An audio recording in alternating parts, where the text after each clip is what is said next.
दोस्तों नमस्कार, स्वागत है आपके यूट्यूब चैनल पे। तो दोस्तों आज हम बात करने वाले हैं पाई नेटवर्क की माइनिंग के रिगार्डिंग। बहुत से लोगों का क्वेश्चन आ रहा है कि जनवरी 2025 से लेकर मार्च 2025 के बीच में, जैसा कि इसके फाउंडर, इसके सीईओ निकोलस ने जो बताया है mainnet लॉन्च फिक्स कि mainnet लॉन्च होने वाला है, पाई नेटवर्क की अपनी खुद की ब्लॉकचेन जो है पब्लिक होने जा रही है।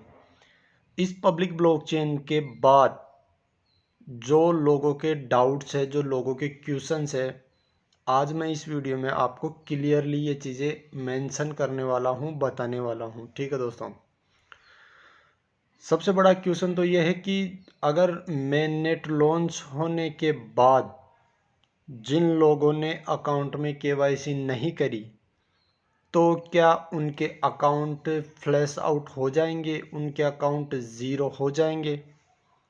तो दोस्तों बहुत से यूट्यूबरों ने इस बारे में वीडियो बनाए हैं, बहुत से लोगों ने इसके बारे में एक बिल्कुल ही नेगेटिव और गलत इन्फॉर्मेशन दी है। जैसा मुझे पता है, जितना मैंने रिसर्च किया, जितना मैंने टेक्निकली टच होके इन चीज़ों को पूछा, समझा, जाना, तो आपको मैं एक चीज़ क्लियर करना चाहूँगा कि पाई नेटवर्क की माइनिंग जो आप पहले से कर रहे थे, जैसे मान लो आपके पास 500-700 कॉइन थे, आप अब एक्टिव हो, पहले एक्टिव नहीं थे, अभी आपका केवाईसी नहीं आया है या डेडलाइन आपका स्टार्ट नहीं हुआ है, स्लॉट नॉट अवेलेबल बता रहा है आपको, तो आपका अकाउंट ज़ीरो नहीं होगा। ठीक है, आपकी माइनिंग चलती रहेगी। ठीक है, पहली चीज़। दूसरी चीज़, अगर आप पहले से माइनिंग कर रहे थे, अब जाकर आप एक्टिवली माइनिंग करना दोबारा स्टार्ट करे हो साल, 2 साल, 3 साल बाद, तो क्या आपका बैलेंस ज़ीरो हो जाएगा? नहीं, इसमें भी आपका बैलेंस ज़ीरो नहीं होगा। अच्छा, मैं पहले माइनिंग कर चुका था 2020 में, 21 में या 19 में या 22 में, और अब मैं दोबारा से माइनिंग कर रहा हूँ, तो क्या मेरा बैलेंस ज़ीरो हो जाएगा? बैलेंस ज़ीरो तब होगा जब आपका डेडलाइन टाइमर स्टार्ट हो जाएगा और उस टाइम के अंदर आप केवाईसी mainnet चेकलिस्ट की 8 स्टेप कंप्लीट नहीं करते हैं और वो टाइमर ख़त्म हो गया, अब आपका बैलेंस ज़ीरो हो जाएगा। अगर आपको केवाईसी स्लॉट आया ही नहीं है, चाहे आपका अकाउंट न्यू हो, चाहे आपका अकाउंट ओल्ड हो, आपको अगर केवाईसी स्लॉट आया ही नहीं है, तो आपको किसी तरह की घबराने की ज़रूरत नहीं है, पहली चीज़। दूसरी चीज़, आपका अकाउंट नया हो या बहुत ओल्ड हो, या आप जिगजैग एक्टिव रह रह के करते थे, 2 साल 3 साल किया, 1 साल किया या 3 साल नहीं किया, कुछ दिन किए और आपको डेडलाइन टाइम आया ही नहीं है, आपको किसी तरह की घबराने की ज़रूरत नहीं है। 215 दिन का जो आप mainnet चेक लिस्ट में टाइम देखोगे, जो मैं आपको दिखाना चाहूँ अगर यहाँ पे, तो mainnet चेक लिस्ट की जो स्टेप्स हैं उनमें आप देखोगे ये 211 दिन का ये जो टाइमर आप यहाँ पे देख रहे हो। ठीक है, मैं आपको यहाँ पे दिखाना चाहूँगा, ये 215 दिन का टाइम ये डिक्रीज होना स्टार्ट हुआ। इस बंदे ने इस अकाउंट की केवाईसी करी, ये टाइमर बंद हो गया, mainnet चेक लिस्ट की इसने ऑटो स्टेप कंप्लीट कर दी अपनी तरफ से। अब कंपनी का हेडक है, बंदे की हेडक नहीं है। तो सबसे पहले कंसर्न ये निकल के आ रहा है यहाँ पे कि अगर इसका माइग्रेशन नहीं हुआ mainnet लॉन्च से पहले, मार्च से पहले, 2025 जनवरी और मार्च के बीच में अगर इसका माइग्रेशन नहीं हुआ, जैसा कि आप यहाँ पे देख सकते हो कि इसका 9th स्टेप कंप्लीट नहीं है, तो क्या इसका अकाउंट ज़ीरो हो जाएगा? ठीक है, तो इसका आंसर है इसका अकाउंट ज़ीरो नहीं होगा। ठीक है, ये अब कंपनी की टेंशन है, इसने अपना सारा सब कुछ कंप्लीट कर दिया है, ये अब कंपनी की टेंशन है, इसने अपना सारा स्टेप कंप्लीट कर लिया। तो वैसे ही आपका चाहे ओल्ड अकाउंट हो, चाहे न्यू अकाउंट हो, आपका टाइमर स्टार्ट हो गया, और उस टाइमर के अकॉर्डिंग आपने केवाईसी नहीं करी, जैसा कि 215 दिन से वो घटता घटता घटता घटता 100 हुआ, फिर 50 हुआ, फिर 0 हो गया, और आपने केवाईसी नहीं करी, या केवाईसी कर ली वॉलेट कनेक्ट नहीं किया, या वॉलेट कनेक्ट कर लिया केवाईसी भी कर ली, कोई एक ही स्टेप जैसे कि सिक्योर सर्किल आपने नहीं किया, सिक्योरिटी अकाउंट की नहीं बढ़ाई, जैसे फेसबुक से कनेक्ट करने का या मोबाइल नंबर वेरीफाई करने का, तो यहाँ पे ये रेड आ रहा है। मतलब 8 स्टेप में कोई भी एक स्टेप अगर आपने नहीं करी और टाइमर स्टार्ट होके एंड हो गया, ग्रेस पीरियड एंड हो गया, तो आपका अकाउंट 0 है। ठीक है, अब आपको 0 हो गया तो आपको मिलेगा कितना? जब से आपका 215 दिन 215 डेज स्टार्ट हुआ है, जिस दिन से, उस दिन से लेकर 215 दिन खत्म होने तक बीच में आपने जितनी भी माइनिंग करी वो आपको मिलेगा। उसके लिए आपको केवाईसी करनी पड़ेगी या कोई भी एक स्टेप जो बाकी है वो करनी पड़ेगी, वो अमाउंट आपका माइग्रेट होके आ जाएगा। ठीक है, और जो पहले माइन कर लिया 215 दिन खत्म कर दिए, ठीक है, वो आपका 0 हो जाएगा। तो 215 दिन के बाद क्या टाइम मिलेगा, बढ़ेगा टाइम? बिल्कुल। वो सारा 0 हो हुआ के आपको 215 दिन के अंदर आपने जो अलग से और नया माइनिंग किया, ठीक है, वो अमाउंट आप ले सको, उसके लिए आपको टाइम मिलेगा। समझिए इतनी सी बात, पहली चीज। दूसरी चीज, क्या मेननेट लॉन्च होने के बाद माइनिंग एज इट इज चलती रहेगी?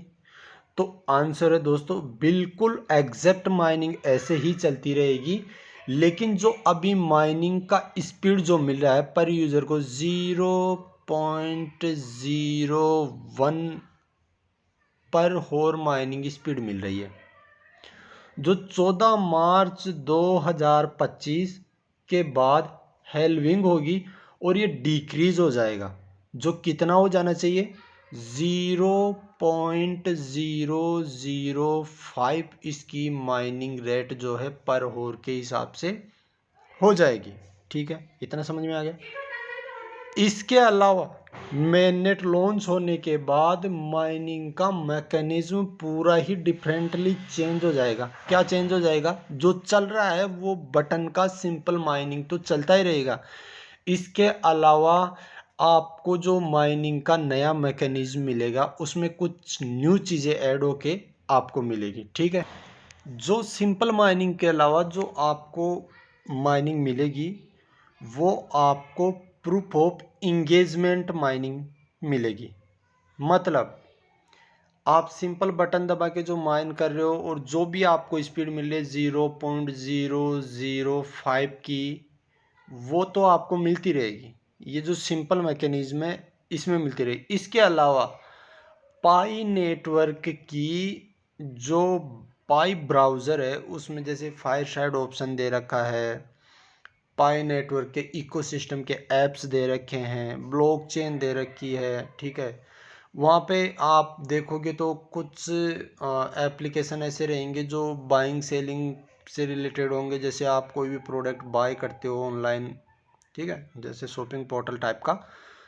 इस तरह के चीज़ों में आप जितने एक्टिविटी करोगे, कोई फायर साइड में जैसे कि आपने कोई पैराग्राफ अपडेट किया, कोई फ़ोटो अपडेट की, किसी ने को आपने फ़ोटो लाइक की, कुछ पॉइंट वहाँ पे टोकन किया, आपके जो फायर साइड का टोकन है खुद का, वहाँ पे एक अलग टोकन है जो मतलब वहाँ पे इकोसिस्टम को यूज़ कर, वो बाई सेलेबल टोकन नहीं होगा इकोसिस्टम, तो इकोसिस्टम में गिफ्टेड करने के लिए आप वो टोकन यूज़ कर पाओगे। और इसके अलावा उसी तरह के और एप्लीकेशन के भी उनके टोकन होंगे जो वो इकोसिस्टम में यूज़ होंगे, बट वो टोकन भी आपको पाई से ही मिलेगा। आप मतलब 10 टोकन आपको चाहिए तो आपके अगर पाई ब्राउज़र पे वॉलेट पे आपके पास 10 20 50 पाई पड़े हैं तो आप वो पॉइंट वाले टोकन बाय करके वहाँ पे एक्टिविटी कर सकते हो और पाई देकर आप जो वो टोकन बाय करके एक्टिविटी को परफॉर्म कर सकते हो। तो ये प्रूफ ऑफ इंगेजमेंट हो जाएगा, यानी जो इकोसिस्टम जो बनाया जा रहा है ना, जैसे ब्रेन स्टॉर्म हो गया, ये सारी, वहाँ पे आप जितनी एक्टिविटी करोगे उसके हिसाब से भी आपकी माइनिंग स्पीड में इजाफा होगा और माइनिंग कॉइन आएंगे। देखिए दोस्तों, वाइट पेपर को अगर मैं आपको पढ़ के बताने लगा तो बहुत बड़ी लंबी चौड़ी रामायण हो जाएगी, वो समझ से परे हो जाएगा। लेकिन छोटा छोटा मैं समझाऊँ आपको तो होगा क्या, मैं नेट लॉन्च के बाद आपकी माइनिंग चलेगी, एज इट इज़ माइनिंग चलेगी, ठीक है। मेन नेट के बाद माइनिंग का जो मैकेनिज्म डिफरेंट चेंज हो के आएगा वो प्रूफ ऑफ इंगेजमेंट होगा, जिसमें आप जितनी एक्टिविटी करोगे, जितने ऐप्स में आप इंटरफेयर करोगे, जितनी ट्रांजेक्शन वगैरह करोगे, जो भी एक्टिविटी करोगे, कुल मिला के बात ये एक्टिविटी करोगे, उसके हिसाब से आपका माइनिंग वहाँ पे बढ़ता रहेगा। और हो सकता है कि वो जो एक्टिविटी का जो आपका पाई मिलेगा, जो आप एक्टिविटी करोगे, वो एक्टिविटी के जो पाई मिलेंगे, मान लीजिए मुझे पर डे का एक्टिविटी करने पे 1 पाई मिल रहा है, ठीक है, उसमें आपकी टीम से जो स्पीड मिलेगी वो वहाँ पे कोई मेथड नहीं रहेगा, वहाँ पे कोई मतलब नहीं रहेगा। और जो एप्लीकेशन में अभी आपको मिल रही है, और मैंने जैसा बताया कि 0.005 हो जाएगी, वहाँ पे ही आपका टीम का रेफरल का बोनस का वहाँ पे ही रहेगा मैकेनिज्म, ठीक है। वहाँ पे प्रूफ ऑफ इंगेजमेंट में आपका कोई टीम से कोई मतलब नहीं, आप खुद जितनी एक्टिविटी करोगे, जितना इसको समझोगे, जितने ट्रांजैक्शन करोगे, उस हिसाब से आप वहाँ पे टोकन अर्न करोगे, ठीक है। प्रूफ ऑफ इंगेजमेंट हो जाएगा वो। तो इस प्रकार जो है दोस्तों आपकी माइनिंग जो है आपकी रहने वाली है, इसी बेस पे आपको माइनिंग करना। अच्छा, जो अभी हम 2019 से लेकर 2025 में नेट लॉन्च होने तक जो माइन करेंगे वो केवल 20 बिलियन कॉइन ही माइन कर पाएंगे, जिसमें आपको मैं बता दूं कि लगभग 100 बिलियन में से 20 बिलियन ये प्रूफ ऑफ मान लीजिए कि वर्क वाला एक तरह का मैकेनिज्म था, जिसमें हम मिंटिंग कर रहे थे, माइनिंग नहीं कर रहे थे। अब इसमें एक बर्निंग मैकेनिज्म फीचर भी ऐड होगा, जो लोगों के अकाउंट को बर्न कर दिया जाएगा, मतलब जिन्होंने माइनिंग नहीं करी या केवाईसी नहीं करी और टाइमर वाइमर आया गया तो वो बर्न हो जाएगा। ऐसे मिंटिंग के 20 बिलियन कॉइन माइन होंगे, 25 billion after main net mine होंगे। तो बहुत बड़ा माइनिंग का एक पोर्शन जो है वो मेन नेट के बाद है। तो एक्टिविटी करना या और चीज़ों पे माइनिंग का मैकेनिज्म लेकर आना, जिससे एक बहुत अच्छा एक पाई यूज़र को बेनिफिट मिलेगा। तो अब पाई की माइनिंग बहुत बड़े लेवल पे होने वाली है, ठीक है। नोड बोनस भी है, सब कुछ है उसमें। तो टोटल जो यूज़र नोड के थ्रू मान लीजिए, चाहे मिंटिंग के थ्रू मान लीजिए, चाहे प्रूफ ऑफ इंगेजमेंट के थ्रू मान लीजिए, ये टोटल 65 बिलियन कॉइन माइन होंगे। जिनके अकाउंटों में एक्टिविटी नहीं है, जिनको सिस्टम से बाहर करना है, वो फ्लैश आउट अकाउंट बर्निंग में चले जाएंगे। बर्निंग मैकेनिज्म वो अलग प्रोटोकॉल होगा। टाइम टू टाइम मैं इस तरह की इन्फॉर्मेशन देता रहूँगा दोस्तों। वीडियो अच्छा लगा हो तो आप सब्सक्राइब करिए, अपने दोस्तों को शेयर करिए, ये वीडियो उनके लिए बहुत इंपॉर्टेंट है। फ्यूचरेबल वीडियो मैंने बनाया है, ठीक है।